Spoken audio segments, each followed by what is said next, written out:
अगर घटिया से घटिया शक्ल वाला भी और बद से बदतर बंदा भी कोई अजीब हरकत सोशल मीडिया पे कर देता है, 3 दिन में हीरो बन जाता है। 3 दिन में हीरो बन जाता है। नाम नहीं बताऊंगा, मिंबर रसूल है, मैं इसका लिहाज करूंगा, वरना कितने नाम आए और चले गए, इसलिए कि ये झूठे लोगों ने झूठी शोहरतें दी थी। एक सच्चा आया था, 800 साल बीत गए, आज भी अजमेर में जिंदा है।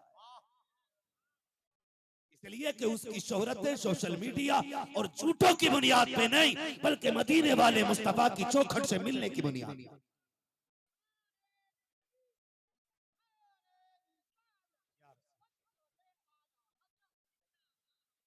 बातें बहुत हैं करने के लिए, कोशिश करें नौजवानों, निकलो, रील ना बनाओ,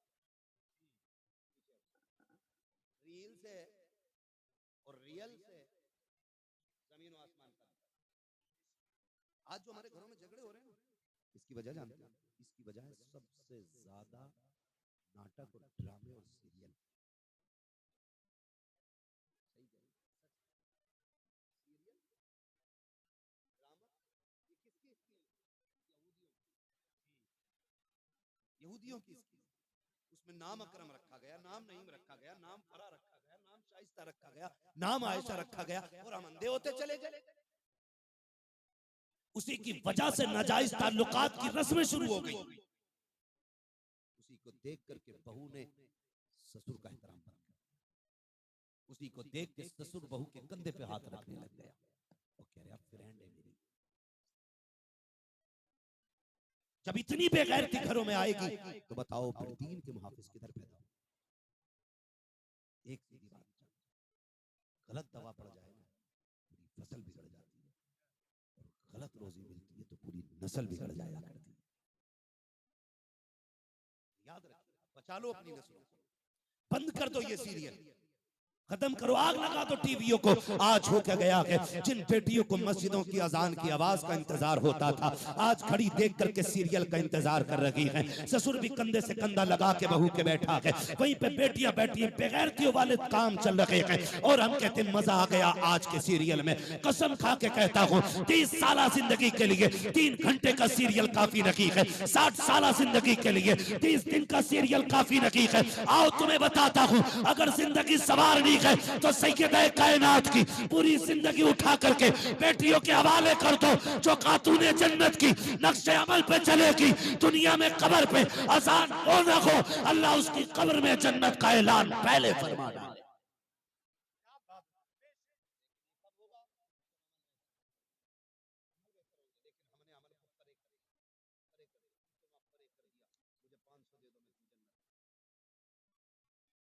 मुझे 100 रुपए दे दो, मैं तुम्हें जन्नत दे जाऊं। अगर बंदा बिजनेस करता है सट्टे का, ब्याज का, और 500 रुपए सरकार दिए, हम कह रहे हैं किसी को जन्नत ही देखना हो तो इसे देखना। इतनी सस्ती जन्नत, जन्नत कितनी मुश्किल थी, पूछ बिलाल से। इतनी मुश्किल जन्नत थी कि चर्बी जलती थी, पिघलती थी, उससे आग बुझ जाती। आजाद समझा जन्नत को। हमसे तो कोई कह गया ना, अब मरने की देर, जन्नत की थाली में रखी हो। महबूब के जब हाथ उठते थे, अल्लाह से उम्मत के लिए जन्नत में बताए तो आज कह रहा मुझे देखकर जहन्नम को भी आ गया पसीना, बिगड़ गया जहन्नम को पसीना। तो कुछ रात जो अल्लाह ने बनाई है, महबूब अलैहिस्सलाम ने कहा, आपका फरमाते हैं, सहाबी ने पूछा था हुजूर कहाँ मिलेंगे? तो हुजूर ने जो जगहें बताई थी उनमें से एक जगह बताई थी कि मीज़ान पे मिलूंगा, मुझे कौसर पे मिलूंगा। वहां ना मिल सकूं तो फरमाया कि फिर मैं उनसे बात कर लूंगा। अहम मकाम होगा ना हुजूर, कैसे मिलेंगे? फरमाया उम्मत गुजरती होगी, मैं झोली फैला के कहता हूँ रब्बे सल्ली उम्मती, रब्बे सल्ली उम्मती। ये कह रहा मुझे देखकर जहन्नम को भी आ गया पसीना। हम कितने जरी हो गए अमल से, इतनी आंखें बंद कर ली हमने, इतनी आंखें बंद कर ली हमने। हाँ भाई, तो मुझे देखकर जहन्नम को भी आ गया पसीना। हमने शराबियों को जन्नती कहा, हमने प्याज वालों को जन्नती कहा, हमने हराम कमाइयों वालों को जन्नती कहा। इतनी सस्ती जन्नत नहीं है। हजरत बिलाल को अंगारों पे रखा जाता, चर्बी पिघलती, उससे अंगारे बुझ जाया करते थे, लेकिन बिलाल की जबान से अल्लाह अल्लाह की सदाएं बंद नहीं होती थी। मुझे बता तेरा अमल मजबूत है या नबी के बिलाल का अमल मजबूत है? अबू बकर सिद्दीक ने आके कहा था, यार बिलाल आहिस्ता आहिस्ता अल्लाह का नाम ले लिया कर, मुस्तफा को आहिस्ता पुकार लिया कर, ताकि ये तुझे जुल्म ना करे, तुझे सताए ना। 3 दिन चुप रखे, फिर तीसरे दिन मार पड़ रही है। कहा मैंने तुझे मशवरा दिया था कि चुप के अल्लाह का नाम लिया कर। बिलाल ने कहा था, यार अबू बकर तुझे क्या बताऊं, जब तक उसके नाम पे चोट ना खाऊं मुझे कलमा पढ़ने में मजा आता ही नहीं।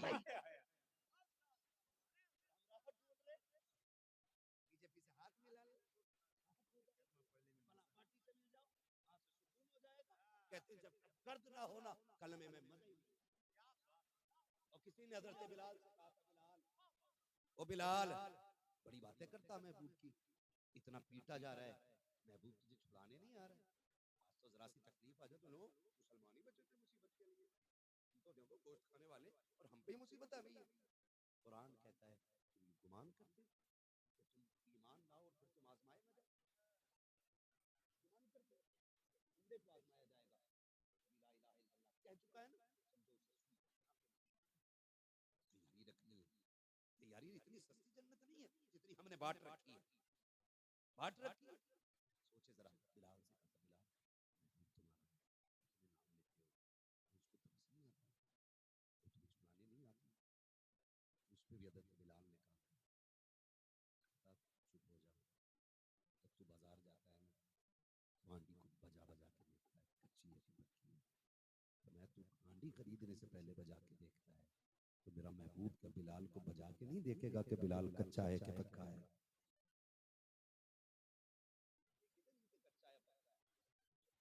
पक्के के लिए तैयार रहना, इस कच्चे पक्के के लिए तैयार रहना।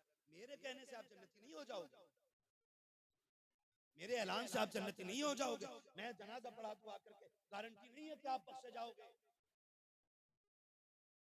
रवैया ही गलत है, सताने में सबसे आगे, बोलने में सबसे आगे। अबू बकर सिद्दीक रज़ी अल्लाह तआला अन्हु मुंह में पथरी रखे रहते थे। कौन है? अफजलुल बशर बादल अंबिया बित्तहकीक अमीरुल मोमिनीन अबू बकर सिद्दीक। इतनी अज़मतों वाला शख्स मुस्तफा का यार गार भी है और मुस्तफा का यार नज़ार भी है, जिसके बारे में मेरे नबी ने कहा था, क़यामत में जब उठूंगा ना मैं, मेरे एक हाथ में अबू बकर का हाथ होगा, दूसरे हाथ में उमर का हाथ होगा। वो मुंह में पथरी रखी रहती है, डर लगता है कि ये मेरी ज़बान क़यामत में मुझे फंसवान आते, फंसवान आते। आज जितना बड़ा बिगड़ैल है ना, उतनी बड़ी बातें चौक में बैठ के करता। अरे छोड़ो मौलवियों की बातें, ये तो 14वीं सदी के मौलवी। मौलवी चल यार बिगड़ा हुआ सही, वो अपनी तो फिक्र कर। मैं नहीं कहता मुझे अच्छा कहो, मैं कहता हूँ अपनी। कौन कह रहा था? एक भेड़िया कह रहा था, 14वीं सदी के मौलवियों से चल रही है, तुझे किताब भी मिली तो भेड़िए की मिली। क्या लेके चले हो भाई? किधर जा रही है हमारी कौम? नौजवानों बदलो अपनी, डरो रहना से, खशियत पैदा करो और खशियत साथ। अव्वल मरहला ये है कि जब भी कोई काम करो, कदम उठाओ तो सोचो ये कदम मेरे रब को पसंद है कि नहीं। बस इतना। कोई बहुत बड़ी तस्वीर आपने नहीं लेनी है, जो बहुत भैंस लेके यूं नहीं चलना है, और 10-12 गाड़ियां आगे पीछे नारे नहीं होने चाहिए। ये जरूरी नहीं, एक एक कदम उठने से पहले सोच लिया करो ये कदम मेरे मुस्तफा को पसंद है कि नहीं, ये जो लिबास पहन रहा हूँ ये नबी को पसंद है कि नहीं, मैंने जो चेहरा बनाया है ये मुस्तफा को पसंद है कि नहीं, मैं जो जुमला बोलने जा रहा हूँ ये शरीयत की हद के अंदर है कि नहीं। तेरी जबान से कहीं ऐसा ना हो किसी का दिल टूट जाए और तू दिल तोड़ के कब्रिस्तान जाए, तेरा बेटा कब्र पे खड़े होके कहे मेरे बाप पे किसी का एहसान हो, किसी के ऊपर मेरे बाप का कर्जा हो या मेरे बाप पे किसी का कर्जा हो, माफ कर दिया जाए। आज तेरे बेटे के कहने से कुछ नहीं होगा। जब ये कफन पहन के घर से चला गया, तेरे बेटे ने माफी मांगी है, मसीहत का नकीब कह रहा था आज ऐलान से कुछ नहीं होने वाला है। ये मौके मैंने बार बार दिए थे, जब इसने चौक में खड़े होकर के एक गरीब को धक्का दे के हटाया था, दुनिया भूल गई लेकिन मेरी किताब में लिखा हुआ है। जब इसने किसी कमजोर को गाली दी थी, दुनिया भूल गई है लेकिन मेरी तकदीर के कलम ने लिख दिया था एक एक लम्हे का हिसाब होगा। आया के कब्र में आज इसी लम्हे का इंतजार था। आज बेटे की माफी काम नहीं आएगी, खानदान की माफी काम नहीं आएगी। ओ मेरे अजीज, आखिरी सांस से पहले अपने दुश्मनों से माफी मांग लो, दोस्तों से माफी मांग लो, वरना याद रखना ऊपर अजानें होती रहेंगी, नीचे मारे पड़ती रहेंगी। हुकूक अदा करके जाना, खुदा की कसम जो बंदे का हक अदा करके जाएगा अल्लाह अपने हक माफ करके उसकी कब्र को रोशन फरमा दे। बहुत अच्छा हजरत, जिंदाबाद जिंदाबाद। बहुत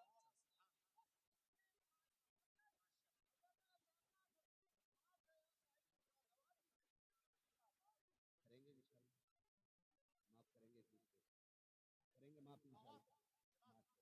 याद रखना, माफ करने वाला कभी छोटा नहीं होता, कभी छोटा नहीं होता। फरमाया गया जो रूठे हुए को पहले सलाम करे अल्लाह उसके सारे गुनाह माफ फरमा देता है। और क्या चाहिए, और क्या चाहिए। हसनैन करीम चूंकि अहले बैत की ताकि महफिल में बैठने का हक अदा हो सके।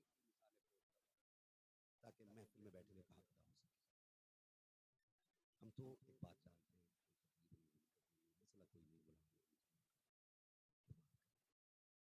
हमारा अपना तारुफ ये है, तेरे टुकड़ों पे पले बैर की ठोकर पर लगा, चढ़ती आंखें कांच माफ करने के लिए बनी। इमाम हसन इमाम हुसैन में किसी बात को लेकर के अनबन हो गई। अनबन समझ लो, अनबन समझ लो, गुफ्तगू बंद हो गई। तीसरा दिन आया तो इमाम हुसैन ने इमाम हसन को खबर भेजी कि बड़े भैया से कहो आके मुझे सलाम करें। छोटे भाई ने बड़े भाई को खबर भेजी कि कहो मुझे आके सलाम करें।